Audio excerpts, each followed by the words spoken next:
Donc, je recommence. Cet après-midi, nous terminons notre série de prédications tout le long de cette période de carême, 40 jours. Et on est dans l'évangile de Luc. Et forcément, on termine aujourd'hui, dimanche de Pâques, avec un message sur la résurrection de Jésus-Christ. La merveille de cette résurrection. Alors, ce dimanche-là, les disciples de Jésus viennent de passer par des expériences traumatisantes et douloureuses. Donc, jeudi soir, l'arrivée de Judas Iscariote dans le jardin avec les gardes du temple, l'arrestation de Jésus, leur ami, leur maître, leur sauveur. Son procès devant le Sanhédrin vendredi matin, et puis devant Ponce Pilate, devant Hérode, devant Ponce Pilate encore une fois, et finalement l'horreur de la crucifixion vendredi après-midi. Sa mise au tombeau vendredi soir. Samedi, c'était le sabbat. C'était calme pour eux, mais très étrange. Pourquoi? Parce qu'ils sont tellement engourdis, confus, en deuil, même dévastés. Et Luc, chapitre 24, on va regarder un assez long passage dans un instant, dans chapitre 24. C'est un récit de ce qui s'est passé ce jour-là. Tout le matin, au moins 5 femmes, y compris Marie, Magdala, se rendent au tombeau de Jésus. Imaginez leur surprise quand elles voient que la grosse pierre a été roulée. Parfois, je me pose la question, pourquoi la pierre a été roulée? Est-ce que c'était pour laisser l'opportunité à Jésus de sortir du tombeau? Non. Jésus, il aurait pu passer à travers la pierre. Donc c'est pour nous de vraiment voir ce qui était ou ce qui n'était pas dans le tombeau. Si cet après-midi, si tu n'es pas encore croyant ou croyante, regarde bien dans ce tombeau. La grosse pierre a été roulée, le corps n'y est plus. Donc, surprise, mais ça se transforme en affolement lorsqu'apparaissent 2 anges resplendissants. Et ensuite, leur affolement se transforme en confusion, en émerveillement, parce que les anges annoncent quelque chose. Et franchement, si moi j'aurais pu être un ange, j'aurais choisi cet ange-là. Parce que cet ange-là avait le privilège, l'honneur de dire « Il n'est pas ici, il est ressuscité ». Et donc les femmes sont là, émerveillées. Pourquoi cherchez-vous parmi les morts celui qui est vivant? Il n'est pas ici. Il est ressuscité. Ça se fait 2000 ans plus tard, tous les jours et tous les moments de tous les jours de toutes nos vies. Il est ressuscité. Et ébahies, les femmes, les 5 femmes ou peut-être 6, elles rentrent en ville pour y annoncer aux apôtres et autres disciples ce qu'elles ont vu, ce qu'elles ont entendu. Mais leur témoignage à ce moment-là n'est pas cru. Et pourtant, Pierre, et en fait Jean aussi, ils courent au tombeau. Et là, eux non plus ne voient aucun corps, mais seulement les linges funéraires dans le tombeau. Et par conséquent, il y a à Jérusalem, parmi les disciples, une confusion énorme. Il y a de l'anticipation. Qu'est-ce qui se passe? Mais il y a en même temps l'incertitude. Il y a l'espoir et la peur. Luc, dans son évangile, à ce moment-là, il vient d'établir quelque chose de très important. Le tombeau est vide. Mais un tombeau vide, c'est une chose. Une résurrection, c'en est une autre. Et pour ça, il nous amène, pour nous amener à croire en la résurrection de Jésus-Christ, il nous invite à écouter des témoins oculaires. Et dans notre passage, il y en a deux.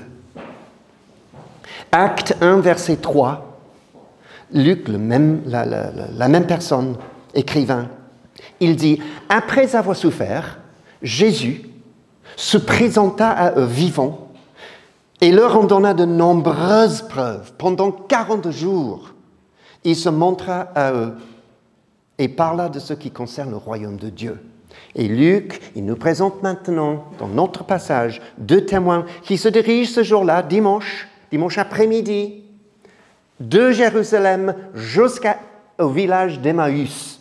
2 heures, 3 heures peut-être de marche. Et peut-être ils sont à Emmaüs parce qu'ils habitent là-bas ou ils logent là-bas pendant la fête. On ne sait pas. Ce n'est pas important. Passage, Luc 24, 13 jusqu'à 35. Ouf, voilà. Ce même jour, 2 disciples se rendaient à un village appelé Emmaüs, éloigné de Jérusalem d'une 12aine de kilomètres. Ils discutaient ensemble de tout ce qui s'était passé. Pendant qu'ils parlaient et discutaient, Jésus lui-même s'approcha, fit route avec eux, mais leurs yeux étaient empêchés de le reconnaître. Il leur dit, « De quoi parlez-vous en marchant pour avoir l'air si triste ?» Et l'un d'eux, un dénommé Cléopas, il lui répondit, « Es-tu le seul en séjour à Jérusalem qui ne sache pas ce qui est arrivé ces jours-ci? » Quoi? Leur dit-il. Lui, il est le Fils de Dieu, il sait tout. Quoi? Leur dit-il.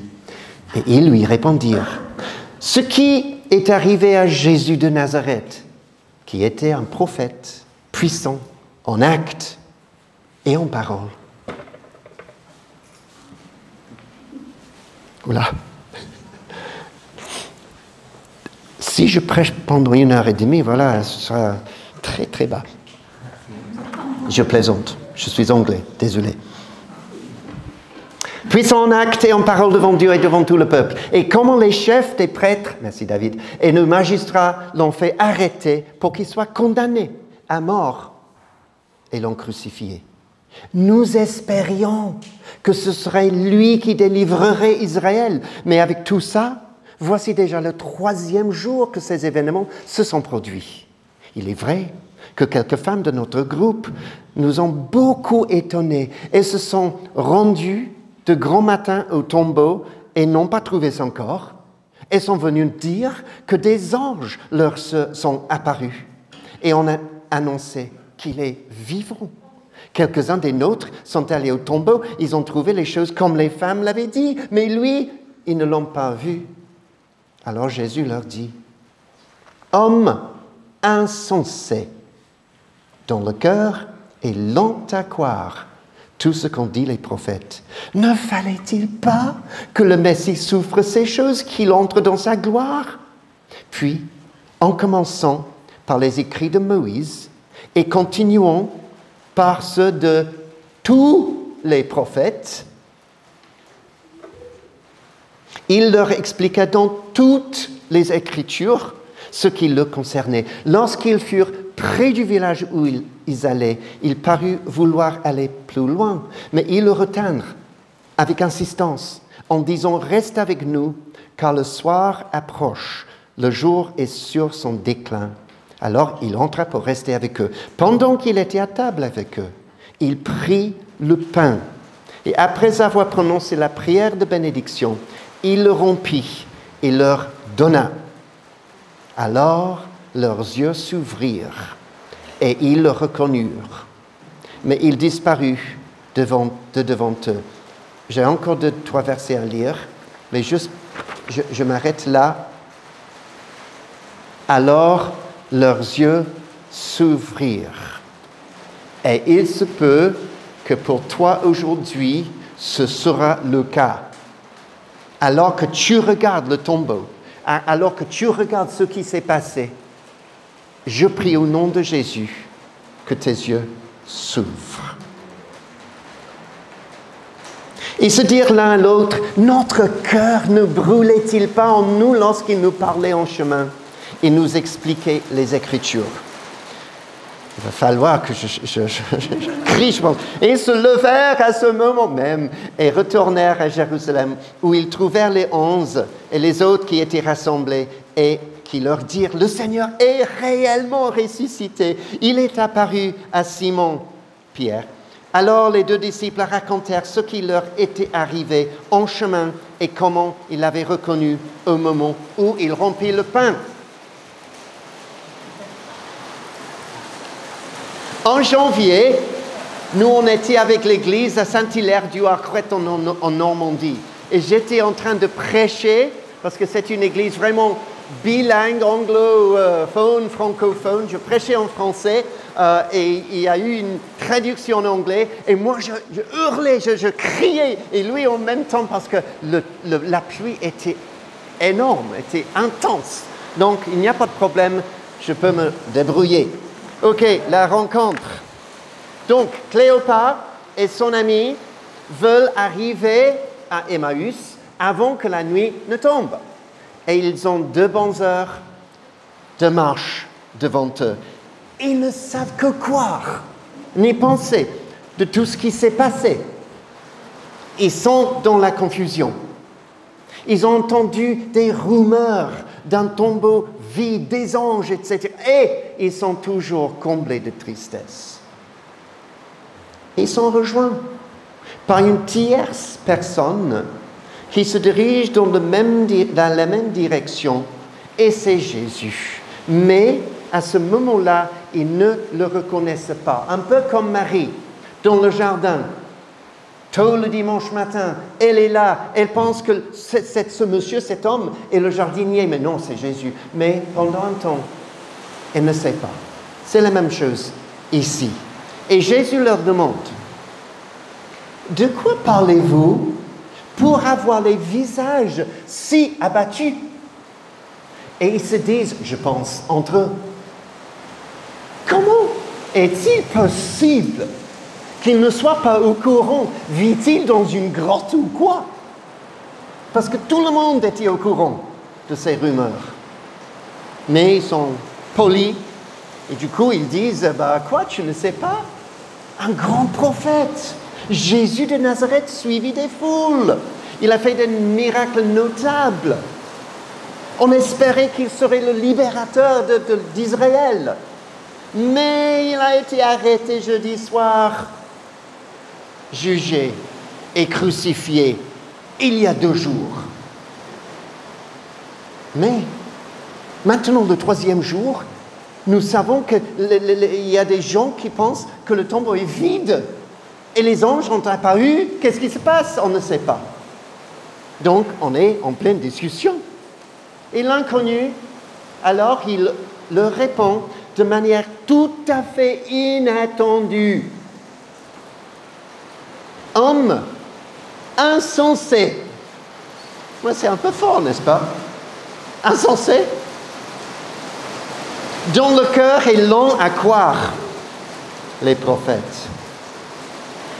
En fait, Jésus ne les traite pas comme stupides. Il ne dit pas « vous êtes stupide ». Non, homme insensé, c'est différent. Ce n'est pas une évaluation intellectuelle, mais morale. Être traité d'insensé par Dieu, c'est du lourd. Parce que la Bible dit que c'est l'insensé qui dit dans son cœur qu'il n'y a pas de Dieu. Psaume 14. Et puis Jésus ajoute, mais ne fallait-il pas que le Messie souffre ces choses et qu'il entre dans sa gloire? Pourquoi êtes-vous si abattus quand ce qui se passe, et c'est la réalisation de toutes les paroles prophétiques dans les Écritures, c'est merveilleux et vous êtes abattus et tristes.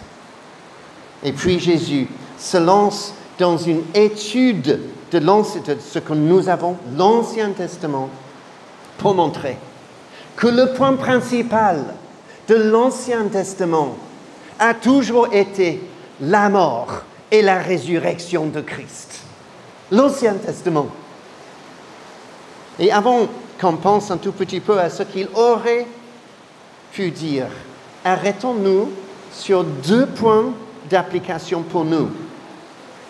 Première chose, je vois ici que les 2 disciples, Cléopas et son ami, sont en train de marcher avec Jésus. Ils ont besoin d'encouragement.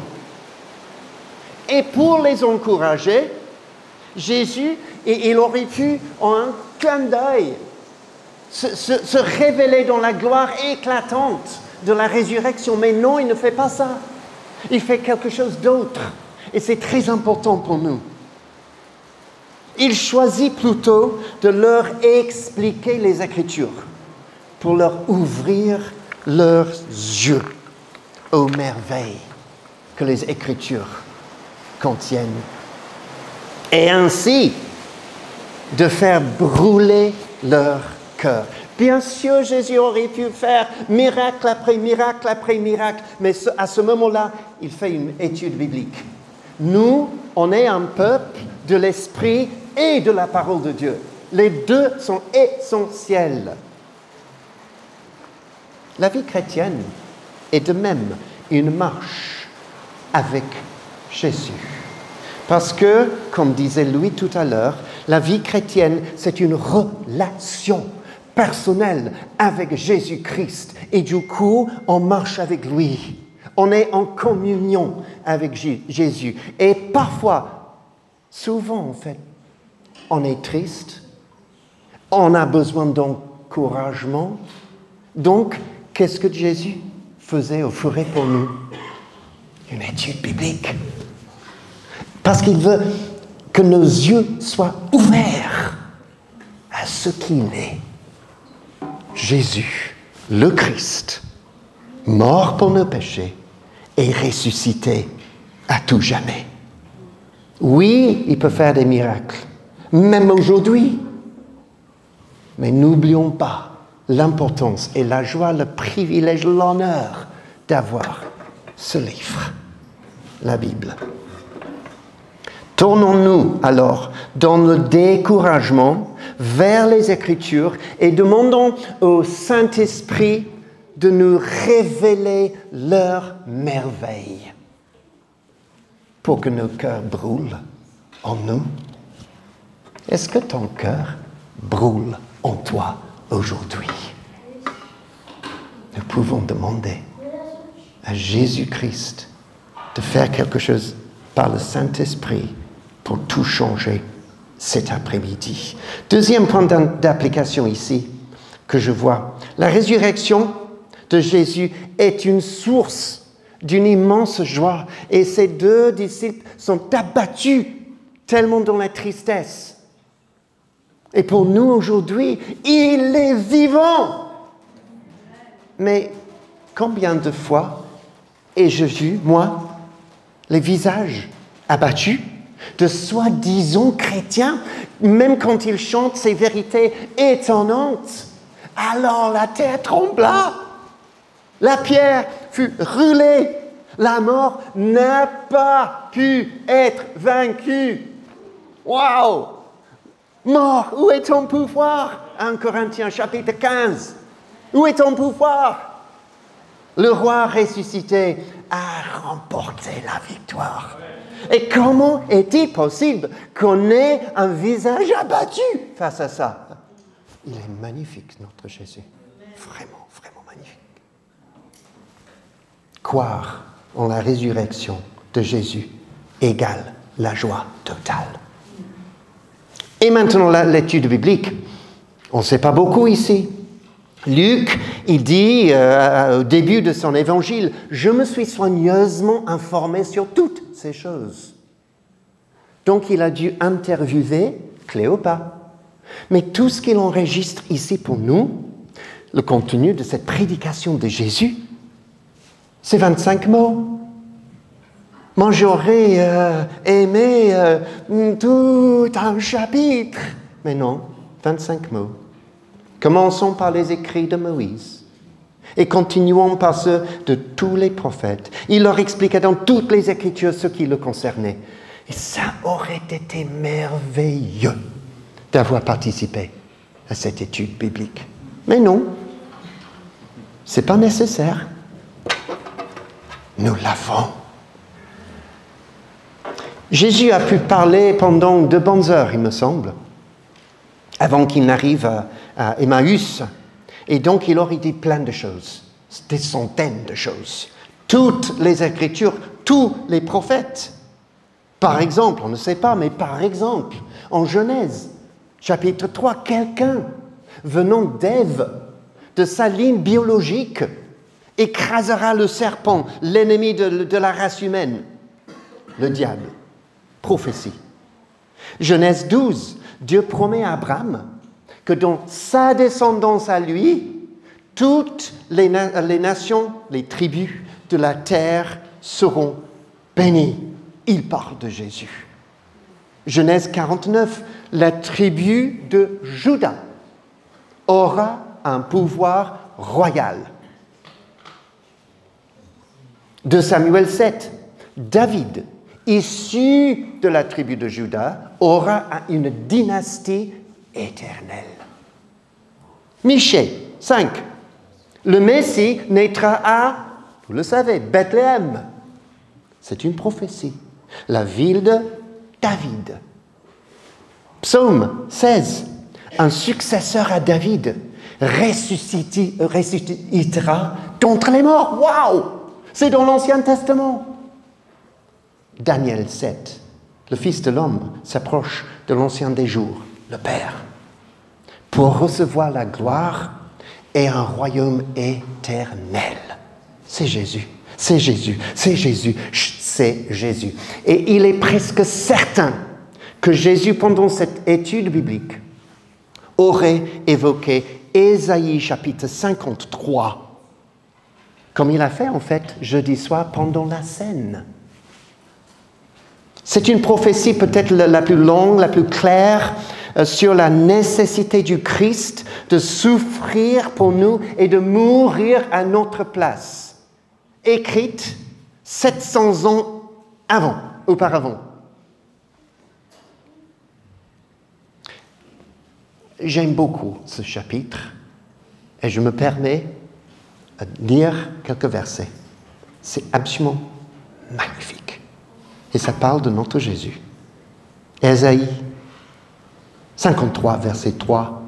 Homme de douleur, habitué à la souffrance, il était pareil à celui face auquel on détourne la tête. Nous l'avons méprisé. Nous n'avons fait aucun cas de lui. Pourtant, ce sont nos souffrances qu'il a portées. C'est de nos douleurs qu'il s'est chargé. Et nous l'avons considéré comme puni, frappé par Dieu et humilié. Mais lui, il était blessé à cause de nos transgressions, brisé à cause de nos fautes. La punition qui nous donne la paix est tombée sur lui. Et c'est par ses blessures que nous sommes guéris. Et ça continue. Waouh! 700 ans auparavant, Ésaïe écrit cette prophétie. Et ça indique clairement que cette personne mourrait pour nos péchés, mais aussi qu'il ressusciterait. Il reviendrait à la vie. C'est dans ce passage, 700 ans avant. alors qu'ils commencent enfin à voir que la mort de Jésus, 48 heures avant, n'est pas un désastre, mais une étape essentielle pour le salut et que la résurrection viendrait certainement. Donc il y a quelque chose dans le cœur. Vous en avez aussi. Ce n'est pas par hasard que Judas a trahi Jésus. Dieu n'est pas là aux cieux en disant « Non, non, non, non, stop, stop, stop, stop, stop !» À Judas, ce n'est pas par hasard.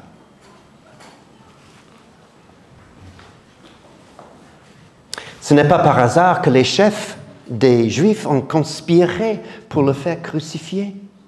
Ces choses étaient prévues d'avance, en fait dès la fondation du monde, dans le cœur de notre Dieu. Quand j'étais à l'école, je n'étais pas très fort en maths. Peut-être vous, si.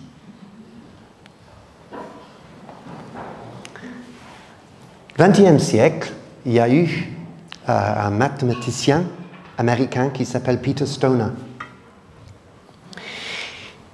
Il était professeur de maths, il faisait travailler ses étudiants sur des épreuves.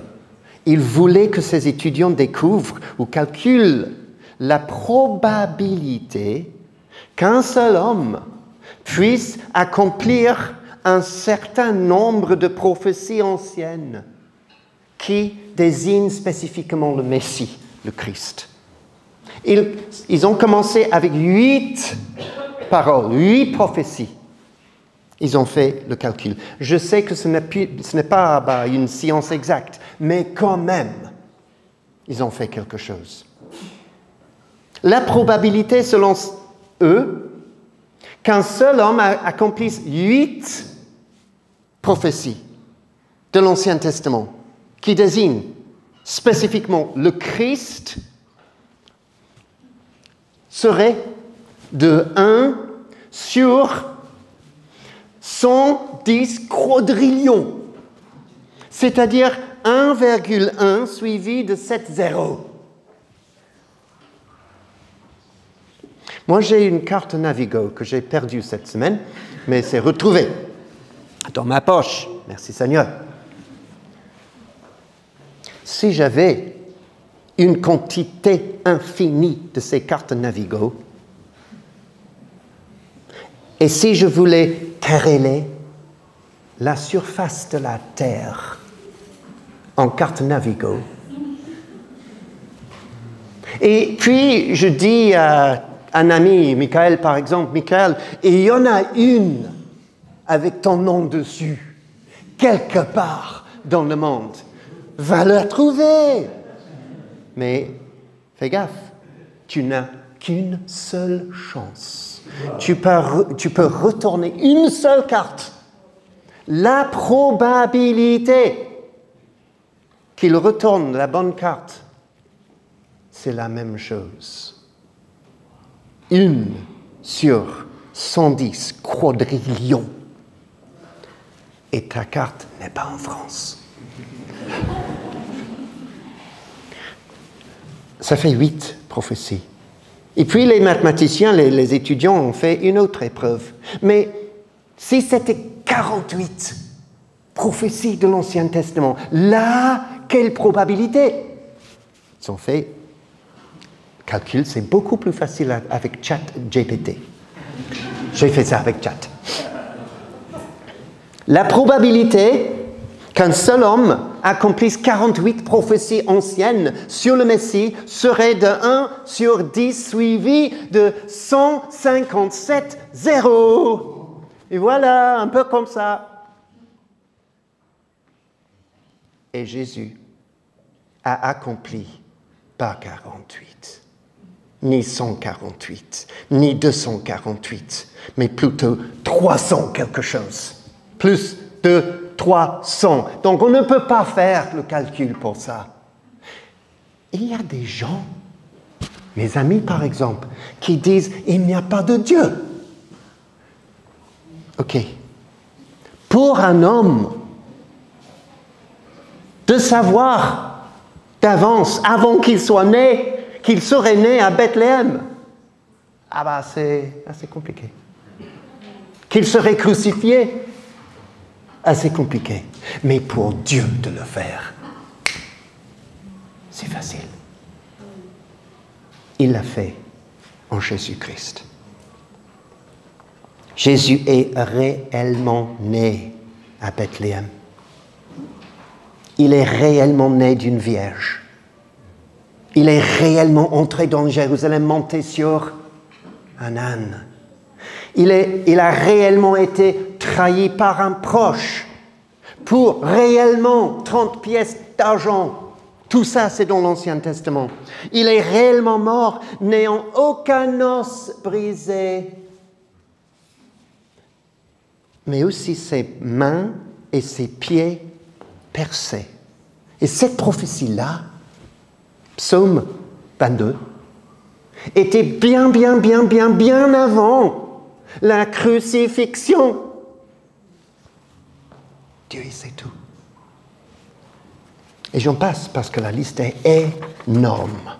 Il n'est pas étonnant que la Bible dise, que l'insensé dise dans son cœur qu'il n'y a pas de Dieu. Je vais finir avec une exhortation par rapport au cœur qui brûle ou pas. Donc ils arrivent chez eux, à Emmaüs, au soleil couchant. Et Jésus, il fait semblant de continuer son voyage, son chemin, mais il l'invite à entrer et souper avec eux, et sans doute aussi pour lui offrir un logement pour la nuit.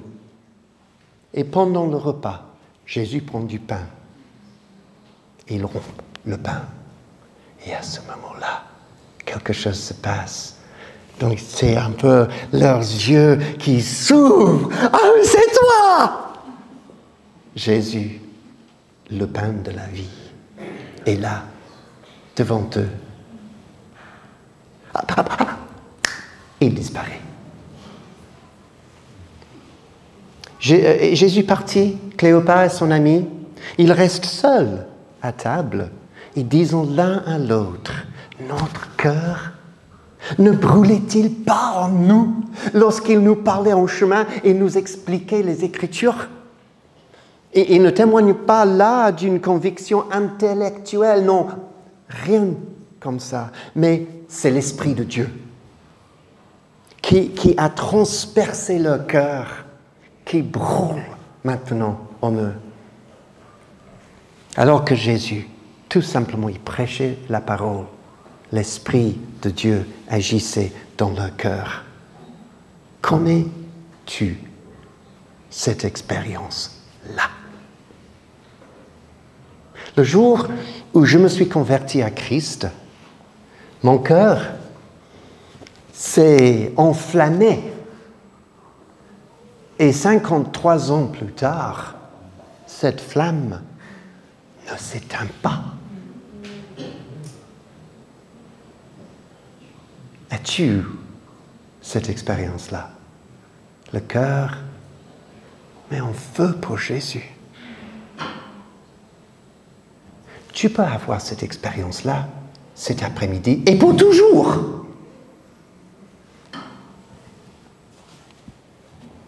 Si ce dimanche de Pâques, tu sais que tu es chrétien, mais tu te sens qu'un feu pour Jésus ne brûle pas tant, ne brûle pas trop dans ton cœur.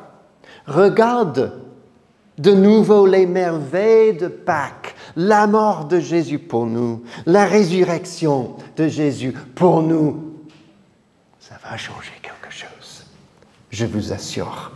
La résurrection de notre Sauveur Jésus-Christ. Mais peut-être tu n'es pas encore croyant.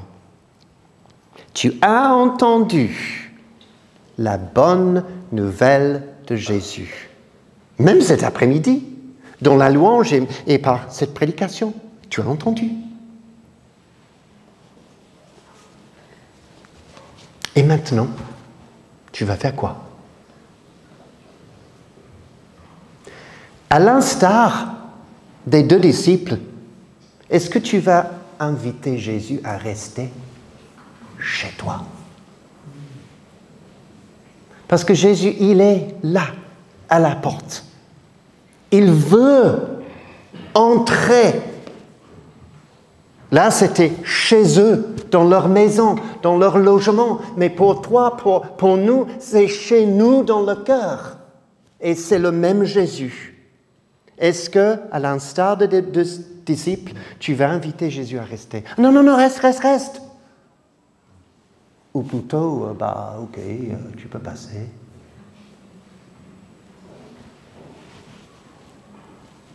Je prie pour toi. Si c'est toi, tu n'es pas encore croyant. Et tu le sais bien. Je prie qu'avant que tu te couches ce soir, tu demandes à Jésus d'entrer dans ton cœur pour le faire brûler à jamais pour lui.